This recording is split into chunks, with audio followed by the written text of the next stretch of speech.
Welcome to TCI's DecisionLender 4 training series.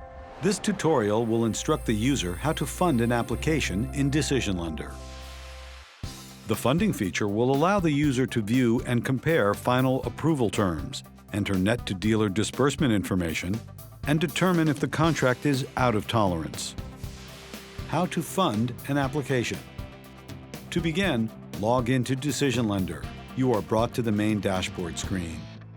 Click on the Work Queue tab. Click on the My Apps subtab. Open the desired application by clicking on the application number. The application will open to the Decision Summary page. Confirm that you are the working user for this application. If not, make yourself the working user. If you skip this step, you will only be able to view the page. You will not be able to make any modifications. In order to fund an application, the decision status must be either approved or counteroffered. Once you have received your required documents from the dealer, click on the yellow Funding button. The Update Funding Status page will open. Click in the Funding Status box and select Docs Received. Click the Update button to complete the Docs Received funding status update. A message will appear indicating that the docs have been checked in successfully. Click on the Funding tab. The Funding Contract page will open. The first section is the collaterals/trade-ins. The funder will verify that the information in this section is accurate. If any information is missing or incorrect, click on the Edit Collaterals/Trade-ins button. The user may click on the plus button to add an additional collateral or trade-in item. The user may edit the collateral or trade-in item by clicking on the pencil icon. For this example, we are missing the VIN number for the collateral. Click on the Edit icon under the Action column. The Edit Collateral Summary page will open. Modify the collateral as needed. Click the Next button. Click the Save button.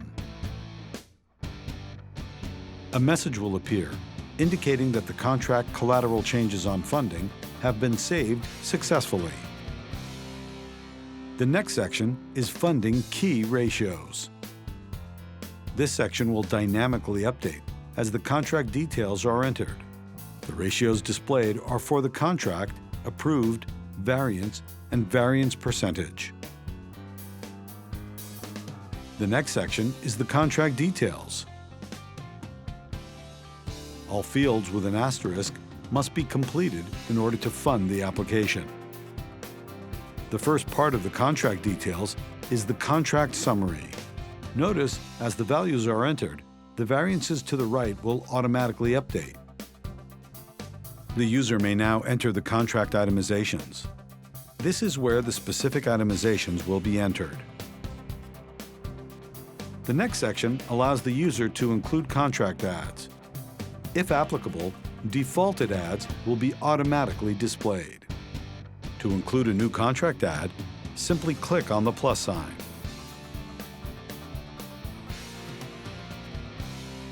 Click inside the Available Ads text box.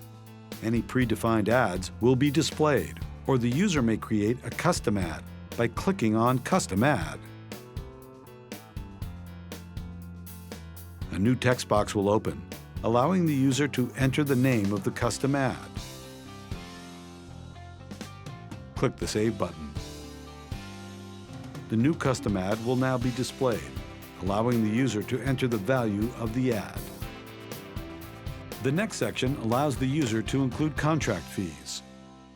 If applicable, defaulted fees will automatically be displayed. To add a contract fee, simply click the plus sign. Click inside the Available Fees text box. Any predefined fees will be displayed, or the user may create a custom fee. by clicking in the Available Fees box. The user will select whether the custom fee is payable to the lender, dealer, or a third party. A new text box will open, allowing the user to enter the name of the custom fee.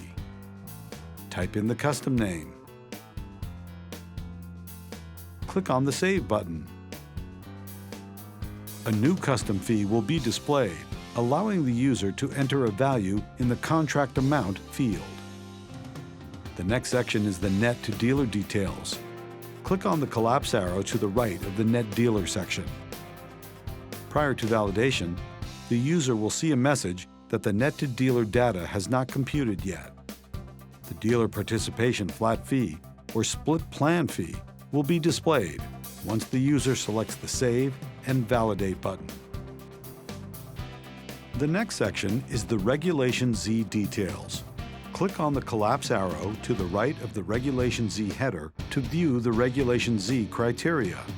Prior to being calculated, the user will see a message that the Regulation Z values have not computed yet. Once the user hits the Save and Validate button, this section will display whether the data meets Regulation Z compliancy. Click the Save and Validate button. If all information is entered correctly and the validation passes, the funder will see the net to dealer values displayed, and the Reg Z compliancy will be true. In this example, we are missing information. Therefore, our funding rule will fail. The missing information will display, indicating to the user what must be corrected. The user may choose to override failed funding rules. Click in the Evaluation subtab to view whether the funding rules passed or failed.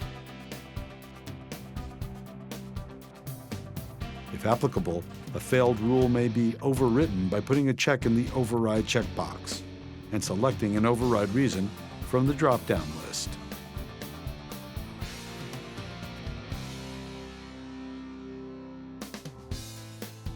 Once all rules have passed, click on the yellow Funding button. An Update Funding Status page will open. This will allow the user to update the funding status and send a funding notification to the dealer. The user may fund this application by selecting Funded, or the user may return to dealer if, for example, additional information is required.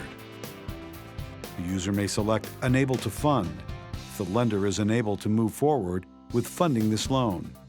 For this example, we are choosing to change the status to Funded. In the Funded Details section, the effective funded date may be modified if different from the fund date by putting a check in the box and selecting the effective fund date from the Calendar button, or manually entering it. If paying with ACH, put a check in the Pay with ACH box. Note, you must have elected to have been set up for ACH processing in order to pay by ACH. Once completed, click on the Update button. A message will display indicating that the funding status updated successfully. The funding status in the informational header will be updated to Funded. This concludes the tutorial. If you need further assistance, you can contact TCI Client Support at 1-800-492-2001, option 3. Thank you for choosing TCI's DecisionLender.